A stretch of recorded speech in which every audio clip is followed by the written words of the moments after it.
Hey guys, welcome back to part 4 at Shruti Karen, and today we are going to continue our unseen poetry lesson. So again, we're going to follow the ritual. So again, if you have any purchase that you want to make on my DSC notes, make sure you're emailing me on that email address which I've stated below here. And if you've got any questions, make sure you are commenting it below on the YouTube channel so that I sort of have some idea on what you exactly want from my channel, and if you think that the YouTube videos are proving to be very helpful for you, or if there's some comments that you want to make to see to let me know if it's actually helping you, or you want some other sort of specific additional help. For example, you want me to create notes on a specific topic, so do let me know if you have such specific requests. At the same time, here is my Instagram channel that is also going to give you a lot of latest updates. So we've already went through step 1, 2, 3, and if you haven't watched the previous videos, make sure you watch them first. I'm going to be pasting down the link to all the 3 parts below this YouTube video so that it gives you some direction on to look at. So today we're going to continue with something called as must. Must is generally a sort of a conceptualized version of step 1 to 3. And why are we trying to do this is because we sort of want to have a good basic understanding of step 1 to 3 and a much more solidified sort of understanding. So if you know what must means, must could generally means that something you should do, but also the alternative meaning is like dirt, isn't it? So when you're trying to, I'm sure a lot of your literature teachers would say, okay, we want to get our papers dirty. So that generally means that, okay, we don't want to put our papers into dirt, but generally we just want to sort of make sure that our anthology of our poems are completely annotated to the point where it's like good dirt being on our anthology. So that's the idea of must. Must is like good dirt. Okay, I don't know if that's going to help you memorize things, but just remember must. Okay, must dirt. We want dirt in our notes in a more positive way. Okay, so M generally refers to the message. Message refers to the theme. Sorry, it doesn't refer to the theme. Apologies. Message does not refer to the theme. It's like the moral understanding that you gain from the poetry.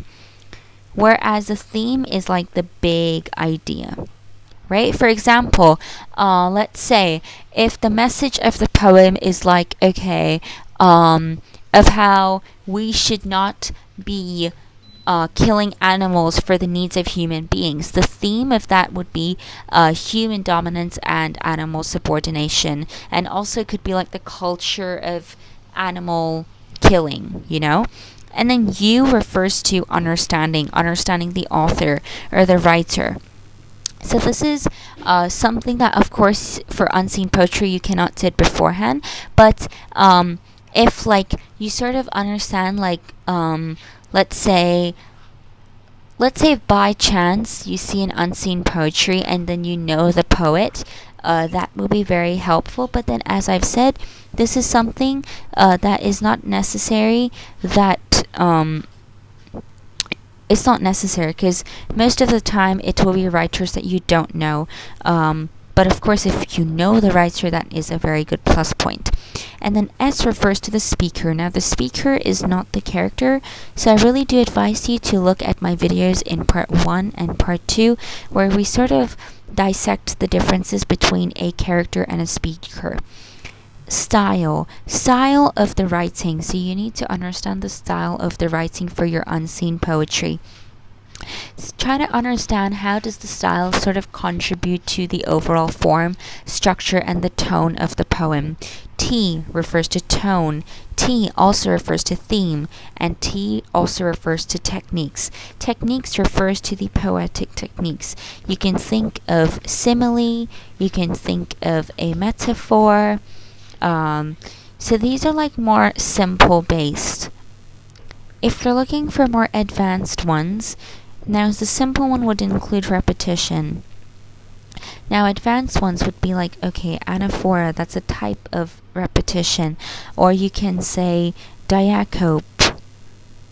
Okay, so these are like more specific sorts of like repetitive words that you can use, and the best way to memorize all these steps is by using MUST, which is must.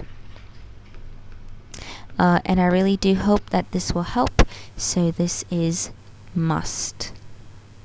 I hope that it's more clear for you to see. Okay, so this makes us to continue on to step 4.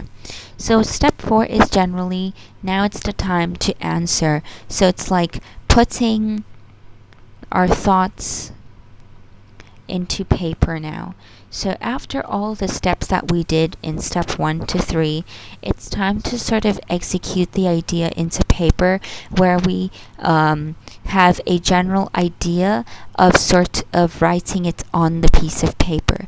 So as I've said, the best way to answer is of course practicing. So it's always crucial that you're practicing your past papers, but also sort of like your experience with which comes on with time. So if you don't have sufficient amounts of time to do your past papers, it's completely fine, because as you progress in your course, whether it be your GC stream, the IGCSE stream, or the DSE stream, it will come on with time. And also remember to keep your opinions backed up with evidence and quotes. Now, a lot of students, either they will not have an opinion, or even if they have an opinion, it's not going to be logical.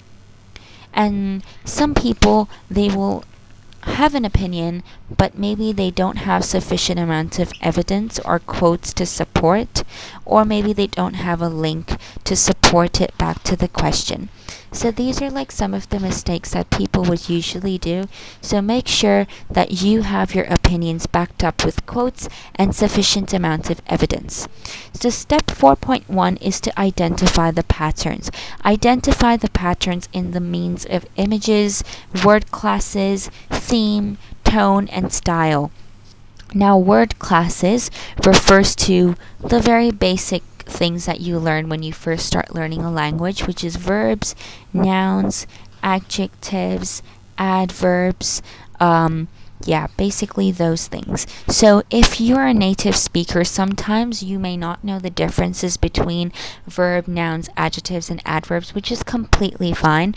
Just make sure you're doing some research to see what exactly they mean. However, I'm sure a lot of us watching this video must already know the meaning behind of like verbs, nouns, adjectives, adverbs. Those are like basics. Images, we're talking about visual imagery here specifically, so make sure that you have a very good concept and solid understanding on that. Step 4.2 is development. Development of a character, development of a setting, development of a theme. Is there a change? And at what point can we see a change? And why is it only at that specific point? Maybe it could be possible that like the first 2 paragraphs are more static, and then in the last paragraph you see a change, and then it ends with a change. Right? So what is the writer trying to prove here? Sometimes it could be all of them, all 3 stanzas have a change. So there's like all progression throughout the entire area. So why is there progression throughout all the stanzas? Now that is something that is very questionable. Right? So you need to step aside and think, why is it written in this particular manner? So moving on, step 4 is planning. So after sort of like identifying the patterns, understanding the development, it's time to plan your essay. So planning your essay is the most crucial part of a essay, and I'd say step 1 to 3 should only take you about 5 to 10 minutes. Of course, this varies from different papers. For example, specifically for the DSE students, I'd say step 1 to 3, you only can spend 5 minutes because every section I think you need to spend 35 minutes. Now, if you bought my DSC literature booklet, which I'm sure a lot of you already did, if you haven't, make sure to email me. But in any case, if you do not want that, you can just skip this advice. So if you have my DSE Literature and English booklet, make sure you're hopping onto that page where I've mentioned about the time management, and you'd be able to see how you can spend your time with the help of the steps that I've mentioned. So when you're planning your essay, you need to think about your points. You need to plan your paragraphs before you start writing. And for every point, make sure you're including an evidence. So for the points on how you can further express your points, make sure that you're seeing the next slide to better understand. And then following that is the idea of personal response. Now, as I've mentioned in the previous part, so if you look at the yellow highlighted part, a lot of people will not have an opinion. If they have an opinion, they may not have the logical sense. But if they have the opinion and the logical sense, sometimes they just don't have evidence or quote. There's also cases where people have opinions, logical sense, evidence, but they forget to have a link back to the question. So it seems that their personal opinions is going off the track and it does not make any relevant sense to the question. Which is why you should always make sure that your sort of alternative personal opinions link to the question. Now, it's not always necessary to include a personal response. It's always good to see how much time you have left. If you don't have sufficient amounts of time left, make sure that you don't include a personal response. And then if you're trying to include personal response, you need to see if you have any alternative interpretations. Say alternative interpretation from like different parties, and say if you like agree or disagree with these opinions. Okay, so this is very, very important. So I believe step 4 is not like very complicated, so I want to like further extend this lesson instead of creating a different part for just this specific bit. So as I've mentioned, if you're trying to create a paragraph for a different point, you've got to see the next slide. So here is the different slides for it. So this is specifically for paragraph points. Now, if you already know how to do this, you can skip this part and further move on in the video.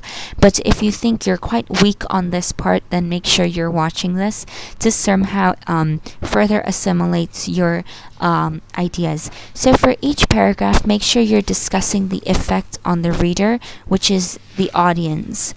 So the reader, the audience is you. Okay, so discuss about your effects on your psychological sort of mindset. How does it make you view the world? Now that is very important because that is like you're extending your capabilities and your understanding. So it will show the markers that you have a very solid understanding on poetry. Try to show what the poet intentions could possibly be.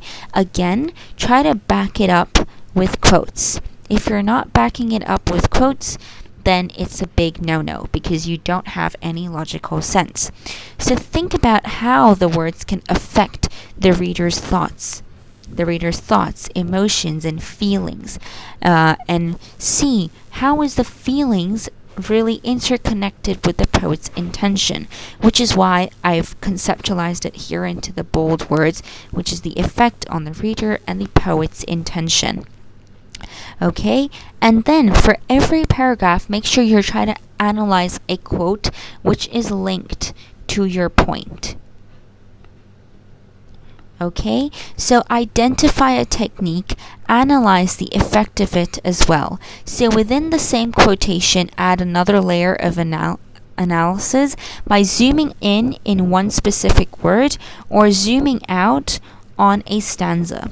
Now that's very important. When you're zooming out on a stanza, it will give you a theme. When you're zooming in, you will be analyzing more deeply So it will give you more points because the markers will be more impressed, which will make them think, okay, you have a very comprehensive knowledge on this poetry.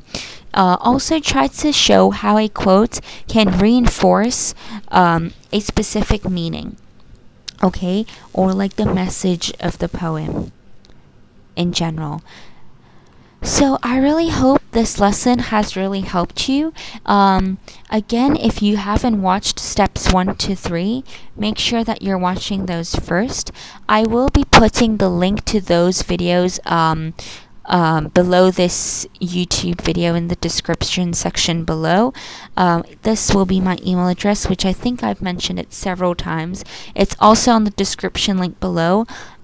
This is my Instagram handle. So if you are particularly new to this YouTube channel, I really hope that you can further contact me on these platforms for now, which is my email and my Instagram, as well as this YouTube page, because those are like the most easiest way that you can further contact me to ask me if you want any specific lessons.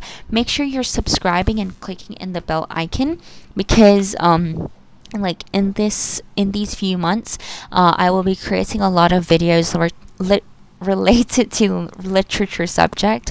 Sorry, my words are fumbling because I've been creating a lot of videos and talking too much. So yeah, so basically I've been creating a lot of videos, and I will not have sufficient amounts of time to update every part of the video on my Instagram handle. So make sure that you're clicking in the bell icon so you know when a new video comes out, because if you don't know that, you're sort of like missing out on my channel, and I don't want you to miss out. So make sure you're clicking in the bell icon. And that's it from me. Stay tuned for my next lesson, and don't forget to follow me on my Instagram page. So that's it from me. Have a nice day, everybody.